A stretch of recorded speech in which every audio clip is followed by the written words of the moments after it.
So there's a question before us. Is there any paradox or any contradiction between faith and action? And in my understanding, the questioner is asking and giving a number of examples that if we have faith, then maybe we just do nothing. Of course, that's called laziness. It begins with an L, not an F. And that's not faith, you know. I have faith everything will continue. Wealth will come in without me working. So that kind of faith is what we call tamasic. But we also have to take into account and remind ourselves continuously that what we call life, meaning body, mind as an individual, meaning the world at large as a complex system of multitudinous things. That whole thing combined as a unit has three component parts, as it were, or three evolutionary forces. And we can see them in modern physics, we can see them more importantly in our own psyche, our own minds. And so we have to elevate our mind continuously to a position of what we call faith as a foundation for other things. And we have to use some alternative words for it possibly. So it reminds me of a story I told yesterday to a small group in Sligo. You see, it's a story about a person who slipped and fell down a crevasse. And if he managed to catch hold of something, maybe a root or something, and he knew he couldn't hold on for a long time, and he was in a dilemma. He can't climb up, he can't go down, he was desperate. Now, in desperate situations, we always appeal to something beyond us. So let's say God. And so he looking up toward the heavens, where we seem to locate this divine being. And in desperation, he knows that the alternative is pretty grim. Maybe somebody could rescue him, I don't know, but there's nobody in sight. And if he falls, then if he lets go what he's holding on to desperately, then he's sure to crush himself to death. So in desperation, he appeals. Oh Lord, tell me, what shall I do? I have faith in you. And he waits a little while, but a voice booms forth from behind a cloud and says, my child, let go. And the man pauses and he says, is there anyone else up there? So you see, letting go with faith. Can you let go and trust completely that you will be looked after? Now, do we have any examples of that? Yes. Children are prepared to let go. An infant in arms is prepared to let go. And by the way, to all those who are mothers, happy Mother's Day. And also it happens to be Eid in Ireland. So it's an auspicious day all around. So a child is prepared to let go. A child is fully dependent. Now, should we as adults be fully dependent? If we were like a child, then we would surely soil ourselves and walk around in nappies, that kind of thing. No, obviously not. So when it means be like a child, be innocent like a child, abandon this thing of shame and so on, shame and fear and hatred and so on and so forth, all of those things, anger and so on, we can let go of all of those things because they belong to the childish domain.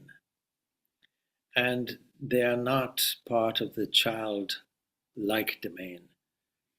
And the childlike domain is a domain of trust. Like a kitten will trust, will just relax and the mother carries it. And Sri Ramakrishna gives these examples of clinging on like a monkey to the back of the mother. And the other example is surrendering and allowing the mother cat to take you by the scruff of the neck and carry you on. And the one is one of self-surrender.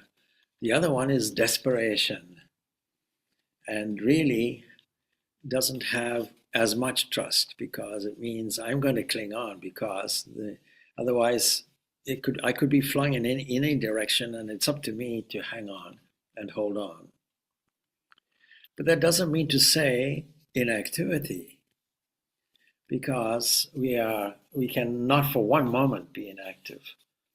The whole of the Bhagavad Gita is exhorting us to do two things: to have this trust, this faith, and secondly, to act, and sees no contradiction in these two things. So is it possible to act with faith, with trust, going through the world? Yes, but we have to revise our estimation of who we are and what we are.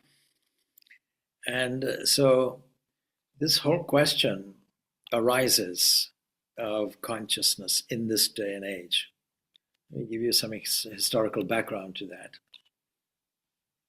So in Isaac Newton's time, and I was saying this yesterday as well, in Isaac Newton's time, because it was a mechanical age, the universe was viewed as a mechanical machine which runs according to certain causal laws, and we should know every part. If we know every part, then the thing will just work. But what implication is there for any primary cause? The primary cause, let's call it God, winds the machine up and then goes away on heavenly holiday and leaves it to its own devices. So it leads to a kind of materialism, the mechanical universe, clockwork universe. And that's only because machines were starting to gain dominance. And in the computer age, all the analogies and comparisons are to do with computers. But now, of course, the whole question is the question of consciousness. What is the neurology of the brain? And we have several options. Firstly, I have to point out that faith as a value will have to be entrenched in the unconscious level. I'm saying unconscious, not subconscious. We have somehow this idea that we live in a house, our environment, and somewhere in the murky sub-basement is the unconscious mind or subconscious mind lurking there. And from time to time, it comes up and pays us a visit. So that's a kind of distorted analogy, but it's very common to think of it like that. So let me give you some statistical reorientation. 99, let us say 0.44%, it's been measured, of all our activity, of all our mental activity, is coming from the unconscious. So we have to shift our analogy. Let us say that there is a big stage where a performance is taking place, and there's a spotlight. Where the spotlight is what we call the conscious mind, that is, the awareness of our environment and awareness of our individuality. It's an experiential thing, but what is not highlighted and spotlighted is the vast scenery on the rest of the stage. That is actually the unconscious, and it does many things in the background. Even decision making, many things are occurring in the background. Now, Sankhya psychology does help us, and it is the most ancient. Kapila's system is probably the most ancient psychology system that we know of, and is adopted regardless of your philosophical school. And there, he's talking about, or Patanjali in the Yoga Sutras, who adopts this idea. The Sankhya idea is to do with samskaras. That is, everything that happens in the spotlight is absorbed onto the rest of the stage. And all the impressions are recorded, like a vast kind of library, but it's not a dormant library. It's dynamic. So even the analogy of a library may not be correct. But in terms of memory, as an aspect of it, it's correct. So all of these impressions are going in to form a kind of ever-growing molding of our personality, an ever expression of our behavior. And here we have to take into consideration the Sankhya idea of these three gunas, these three binding forces.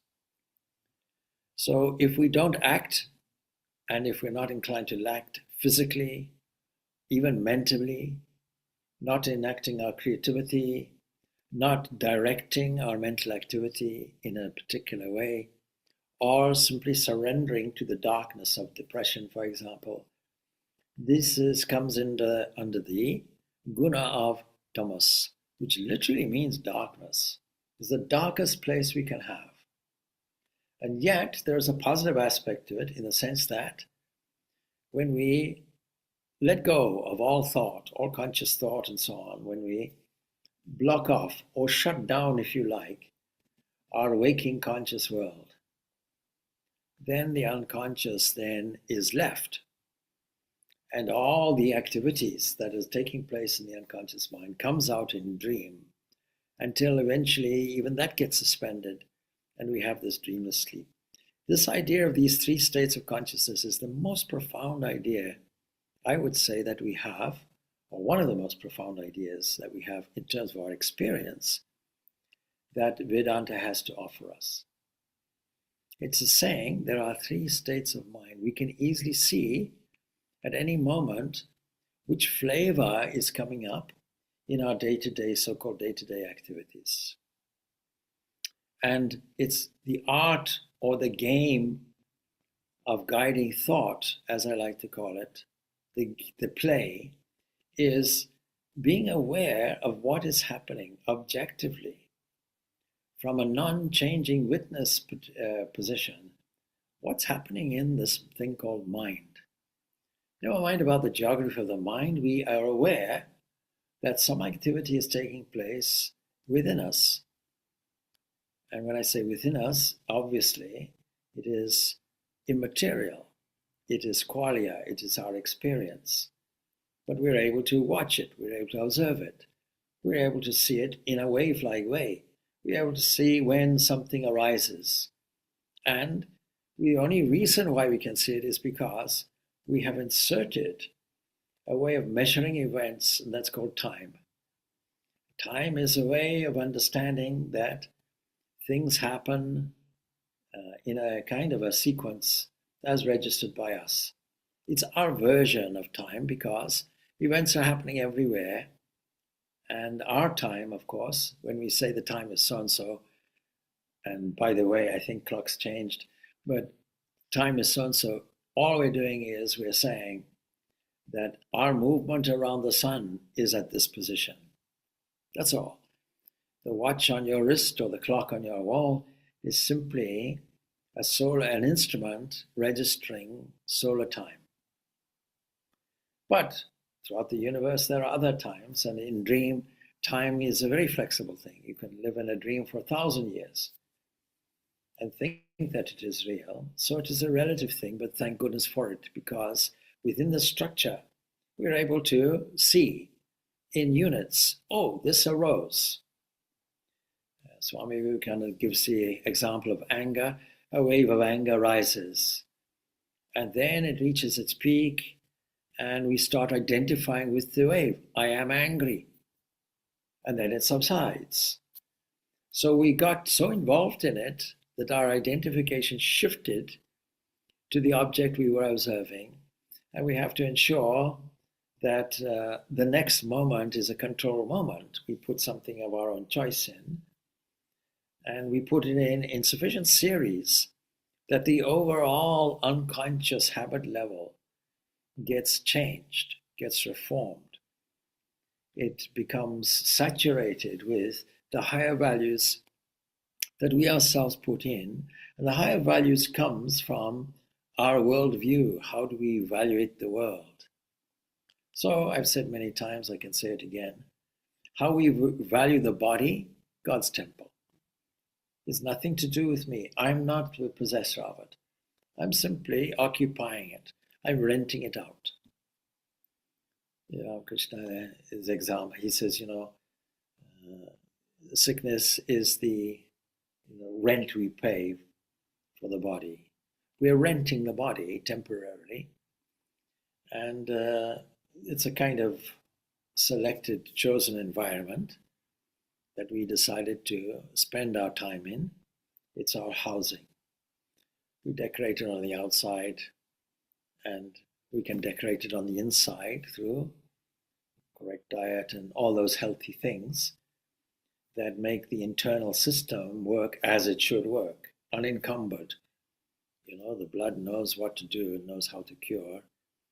If you have a sore throat, for example, then that's okay. It's the body paying attention to this area and sending a fresh curative supply of blood there. And so it may be very uncomfortable, but we can have ways of dealing with it, not only symptomatically, but causally too. We can clean off the blood, remove all the impurities, and allow the blood to do its healing job. That's the basis of nature cure. Nature cure meaning, I trust this body. I have faith in this body because this body is a divine housing given to me to look after. What is it housing?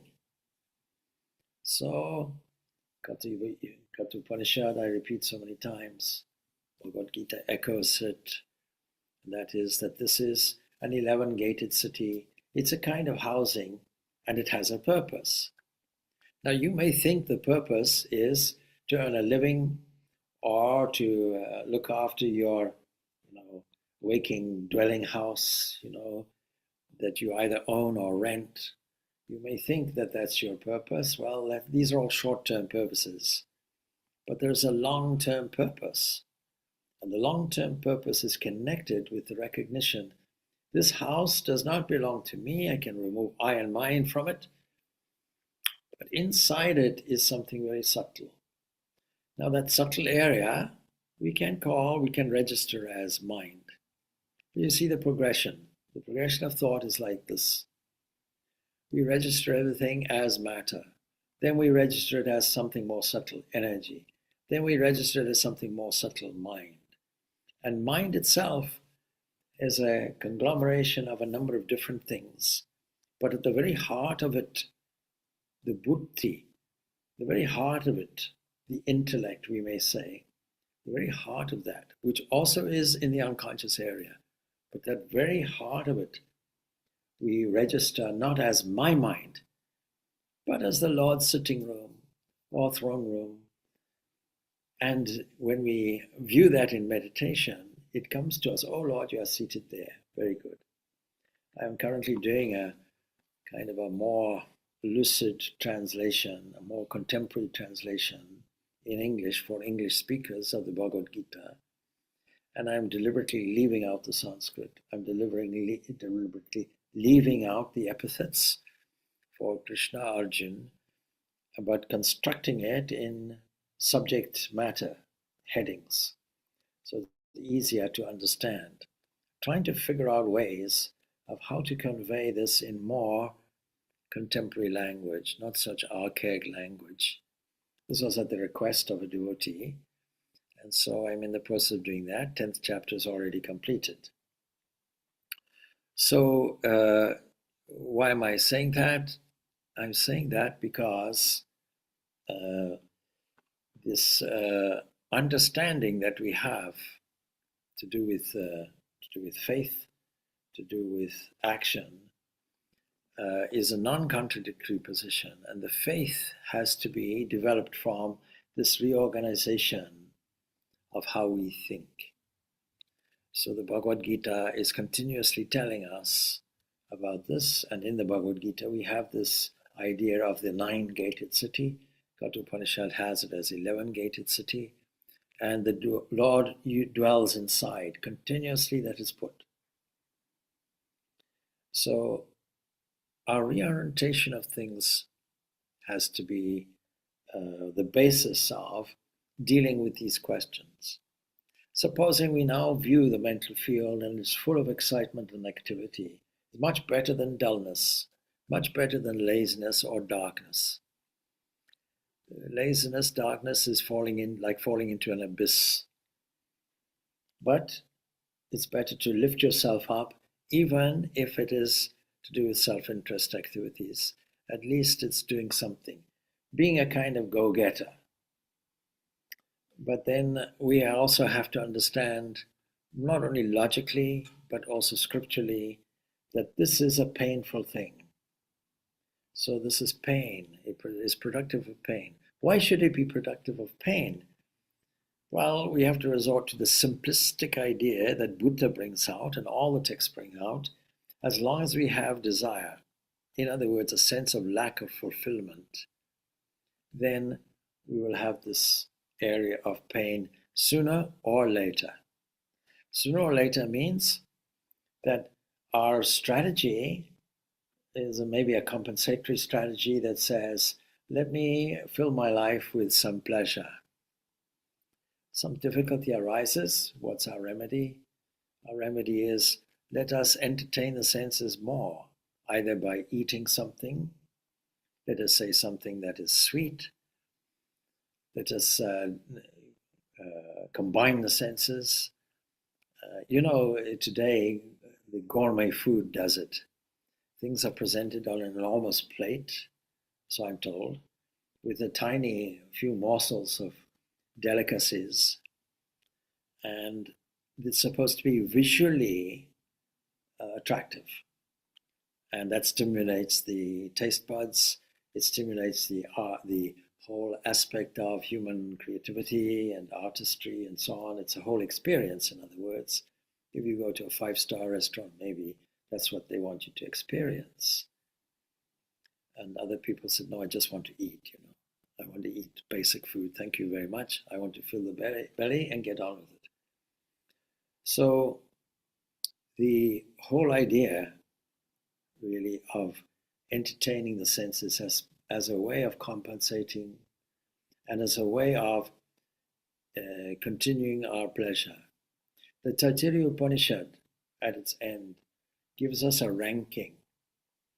Now, the other day I said the highest value, love. Well, what we call love in its pure form is untainted in any way by selfishness or self-interest. And that purity of love we call bliss. So Taittiriya Upanishad is giving some options. First unit of bliss is supposing there's a young person with abundant wealth, intelligent, has all the skills in the world and so on, good looking, all the rest of it. And then that's one unit of bliss. But the person really who knows their own divine blissful self, it's the same.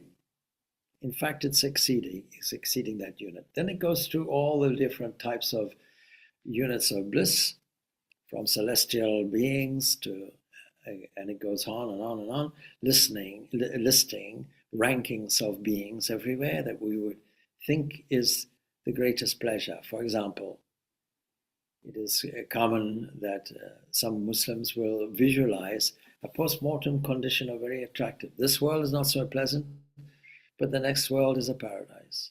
It has fountains, it has gardens, it has exotic flowers and perfumes. It has all the pleasures, physical pleasures, that we think will put us in a state of joy. And if you think you won't fall into that trap, challenge yourself. Supposing you have unlimited wealth, then what will you do with it? And I think the honest answer for most people, if I won the lotto or the lottery, then I would resolve my current financial difficulties, no doubt. That's the first thing that most people will do, assuming most people have that. Pay off whatever it is, mortgages or whatever they have.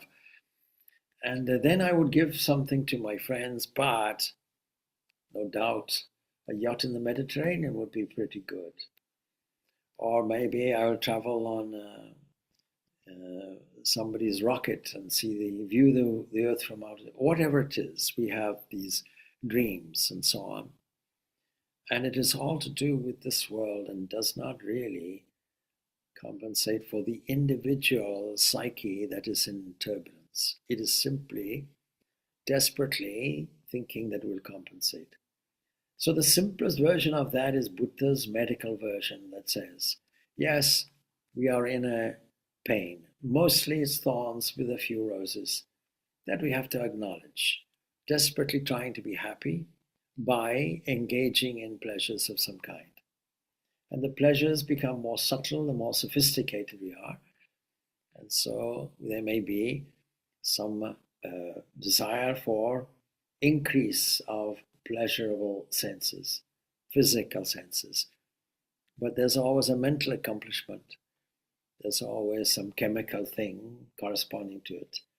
But then there is the pleasure of art, museums, culture.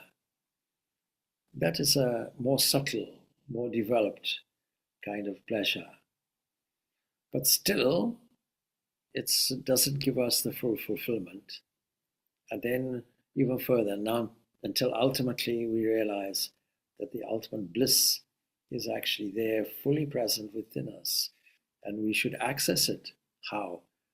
We access it through practice.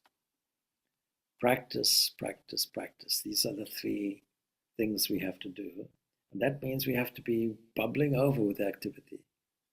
We have to take all the components of our everyday existence and transform them into something fruitful, something positive, something joyful, something good. And it's possible. It's the things that we overlook. And the things we overlook are outside the scope of the ego or egoism, the egocentric position of my own self-interest.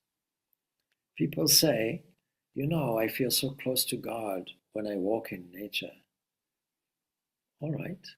What is your attention focused on? Nature. It's not focused on you and your difficulties. Unless you don't have a control and you're walking absent-mindedly and your current difficulties are surfacing and you allow yourself to dwell on them and chew the cud of ever-increasing memories from the past, which are gone and have nothing to do. So again, the unconscious mind is surfacing things, not randomly. It's doing it according to triggers. And there's the triggers that we can consciously control. And when we do that with an aspect of faith, we find all the things evaporate. Walking through a forest with mountains in the distance, we have the opportunity to appreciate that, and all of our other things go away. Now, that's an activity. We are doing something. And yet we are doing it with a sense of faith. Where does the faith come from? The faith comes from the certainty that this nature is present and will be present tomorrow also. We are certain that every tree, every snowfall, every path, every creature on the path, every bird, we can go on and on and on. All of these have, in a sense, faith. They are being looked after. In the words of Jesus, the birds of the air are fed, the lilies of the field are clothed. And when you examine your life and count your blessings, you'll find, it's the same for me. I am being looked after. I'm not as independent as I thought. I am in some way dependent, but it's a healthy dependency. It's a dependency filled with faith. It's the same dependency that a child has on the mother. It's a sweet dependency. It's a sweet faith. It's a trust. It's my hand continuously joined in loving union with the divine as a parent, if you will, or as a friend or companion. And contrary to the human position, that presence is always present. It's never absent. Our attention may be absent from it, but it is always there. It's there in the background, and it's available in the foreground. And what brings it from the back to the front is our willing attention that notices it. And it's not just noticing it like we'd notice an object. It is noticing all the qualities that were there in nature as clues. All the blissful nature of nature itself is there. Our appreciation for the aesthetics of things comes because we know inherently that our nature is blissful and beautiful, and that beauty doesn't occur without the beauty of beauties behind it and expressing itself. For our delight, we should take it like that. So faith has a range. Blind faith on the one side, equivalent really to a kind of superstition. We believe without examining. Now, there are many things that fall into this category anyway. We're not immune from it.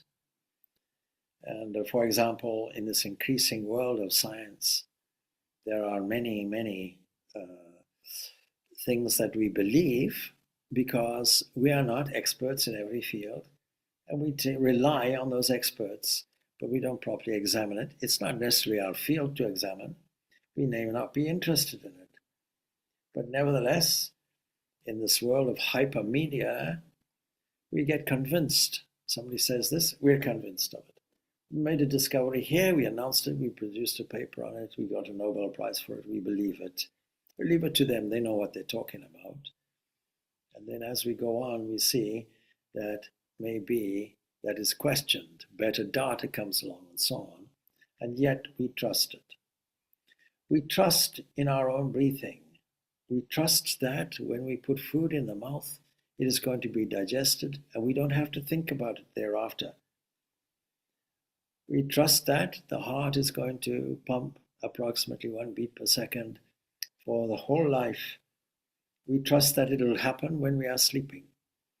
We trust that we wake up in the morning without a blank. We trust that we wake up anyway. We trust that things familiar yesterday will appear today. We don't question it. And then there is the kind of trust which is unwavering conviction in what? In the fact that the basis of everything is pure and full and free. The basis of everything is the divine. There is only spirit. That conviction, when held, according to Taittiriya Upanishad, will give us the same bliss as the highest units of bliss we can ever think of. So, faith and action are definitely not opposites. Taken to extreme, they could be seen as paradoxes. So, faith is nothing to do with inactivity. Faith is to do with doing all our activities with a certain attitude of trust, complete trust. And that trust yields a sense of joy as well, isn't it? You ask a child, where you find your comfort, or holding my mother's hand. You think about it, Mother's Day, you see, or being supported, or sitting on the mother's lap. A shy child doesn't want to venture far from the mother. It distrusts others and trusts the mother. An animal may do the same thing, get closely attached to the owner and not wish to go far. That's its comfort zone. So we are like that, isn't it? And first of all, to trust ourselves and then to trust others. Trusting ourselves means that we have unlimited potential within us. We have infinite possibilities within us, hardly expressed. And the whole unconscious area can be filled with sublime impressions.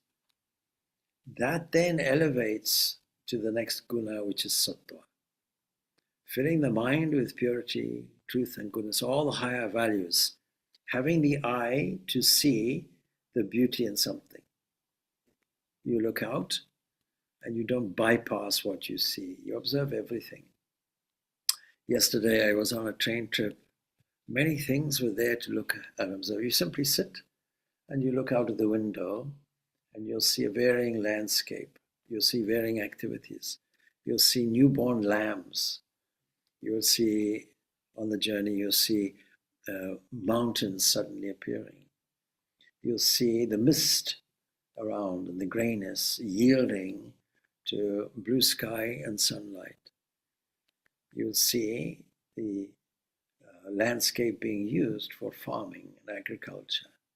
You'll see walls fenced up that somebody laboriously built with stone. And all of this is a wonder. And if you have the eye and creativity of a child, you'll be wide-eyed all the time, marveling at all these beautiful things. So that life becomes an adventure, kind of train journey, where every second is a new vista. And you're being carried along. It's not that you're driving the train. The Lord of the universe is doing it for you. And you are sitting there with great faith. On a train journey, you don't worry, will the train break down? Will there be an accident? Will thousands of lives be lost?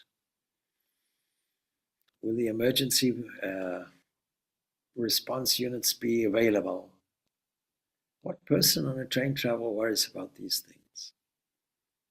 You sit there and with great faith, you trust the driver, you trust the tracks, you trust the mechanism of the train.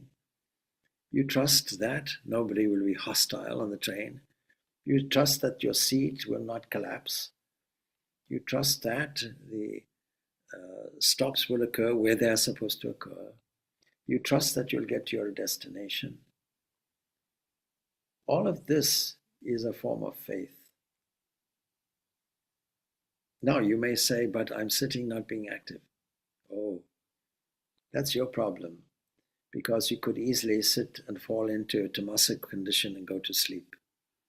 And many people do, but they are missing all the things that are there to be observed and appreciated. And fill yourself with a kind of wonder. So I hope that clarifies the issue. All of the Bhagavad Gita, and I started off telling you of my translation, what I would say, the whole of the Bhagavad Gita really is to do with these primary two issues. That is, you have to have faith, and there's a whole chapter on faith also, and or contained within a chapter, 3 kinds of faith. It can be sattvic, it can be rajasic, it can be tamasic. If you think there's a contradiction between faith and action, then this is tamasic faith. And we don't want that. It's not doing us any good. It's actually called laziness. Anyway, I hope that clarifies something and removes any possible dilemma. The dilemma is only technical because all these things I'm saying, you yourself know. You know. Thank you so much. All good. Om Shanti, Shanti, Shanti. Peace, peace, peace be unto all. Thank you, Swamiji. Om